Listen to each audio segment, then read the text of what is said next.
Housing બોર્ડના જે પ્રશ્નો છે એના નિરાકરણ માટે જે મીટિંગ રાખી છે એની અંદર ઉપસ્થિત આપણા કાઉન્સિલર બાલાભાઈ, સરકારના હાઉસિંગ ડિપાર્ટમેન્ટના મંચ ઉપર બિરાજમાન સૌ અધિકારીઓ, અહીંયા ઉપસ્થિત સૌ હાઉસિંગ બોર્ડના હોદ્દેદાર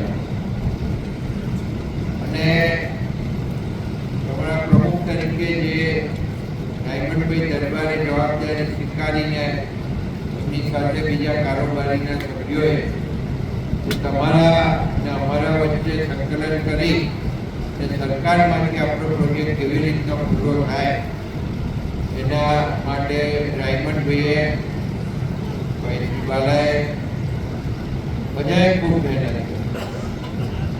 હવે તમને બધાને ખબર જ છે કે આપણે હાઉસિંગ બોર્ડનું ટેન્ડર 9 વખત બહાર પાડ્યું અને 9 વખત બહાર પાડ્યું એમાં એક વખત એપ્રુવ થયું ટેન્ડર અને એ ટેન્ડર એપ્રુવ થયા પછી આપણે કામ શરૂ કરવાનું હતું ને કોરોના અને કોરોનાની અંદર 2 વર્ષ પકડી ગયા એટલે પાછો ભાવ વધારવા અને સાથે સાથે તમે લોકોએ જે કાર્યવાહી કરવાની હતી દરબારભાઈ, એ કાર્યવાહીની અંદર 75% દસ્તાવેજ કરવાના હતા. આવું સ્પષ્ટ વાત થઈ. એટલે તમે બધા એક વાત બરાબર સમજી લો કે તમે આમ તેમ વાતો કરશો તો કોઈ મેળ નહીં પડે.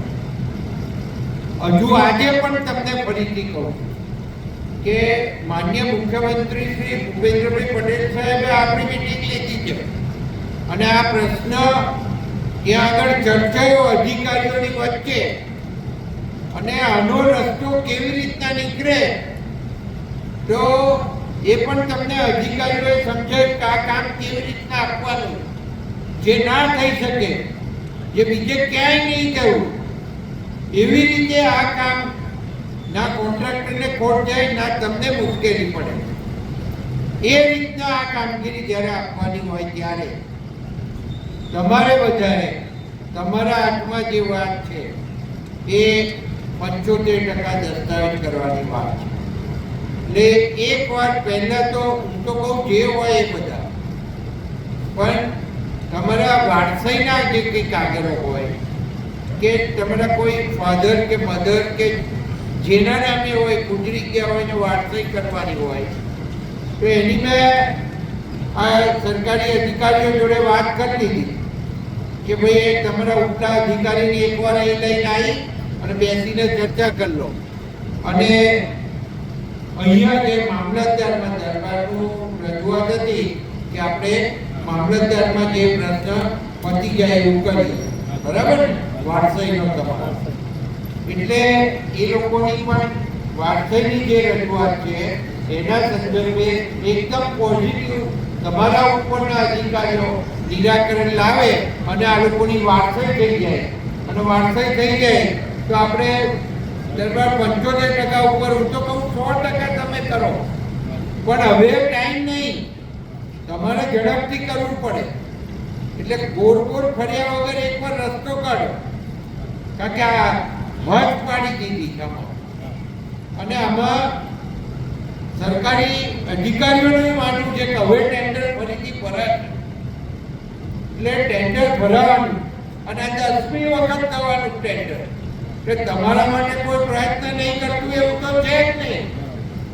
એટલે કોઈ આગેવાની લેવા આવે તો ભાઈ એ કંઈ શક્ય બનવાનું નહીં. પણ જે સરકારને જોઈતા પેપર હોય, આજે માલિકી હોય એ તો પુરવાર કરવી જ પડે. દરબાર હાઉસિંગ બોર્ડમાં કોની માલિકી છે મકાનની, બરાબર છે, એ તો એના આધારે જેને આવતી હોય એ એને પુરવાર કરીને આપવું જ પડે, કારણ કે આ સરકારી કામ છે, આ સરકારનું કામ અને સરકારના કામની અંદર તમારે આ તો કરવું જ પડે, નહીં તો સરકાર અનઓફિશિયલ કેવી રીતના કરે કે તમે વાત બરાબર સમજો અને આ લોકોએ બરાબર સમજી લેવાની હોય બધાએ.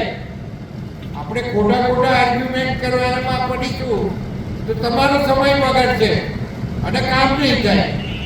એટલે આનો જે કંઈ રસ્તો કાઢવાનો હોય એ તમે અધિકારીઓ જોડે બેસી અને બીજું તમને દર અઠવાડિયા કેમ્પ કરવાનો શનિવારે દર શનિવારે કેમ્પ કરવાનો એટલે તમારા ઉપલા અધિકારીનો પણ કોઈ પ્રશ્ન તમારે કરવાનું હોય એ તમારા લેવલે તમે જોઈ લેજો અને આગલા શનિવારે એને હાજર રાખવાનું એને ત્યાંથી બોલાવી લેવાના અને એની હાજરીમાં પ્રશ્ન સોલ્વ કરો.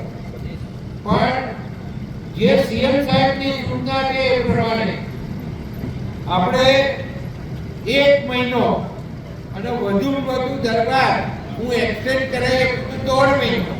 1.5 મહિનાની અંદર આ તમારું જે દસ્તાવેજવાળું કામ છે અથવા તો નોટરી કરીને વાટસઈ કરાવવાનું કામ હોય એ તમામ પૂરું કરી અને 70% થશે તો જ આ પ્રોજેક્ટ વાયબલ થશે, તો જ આ પ્રોજેક્ટ આપણે કરી શકીએ.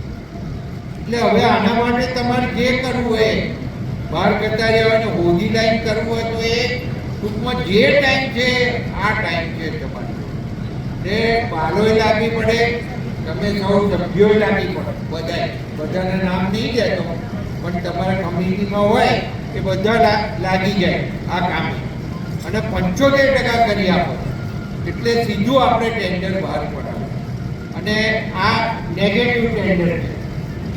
એટલે આ કામ છે ને જેટલું કોન્ટ્રાક્ટર કરે એટલું તરત જ એને પેમેન્ટ ચૂકવવાનું.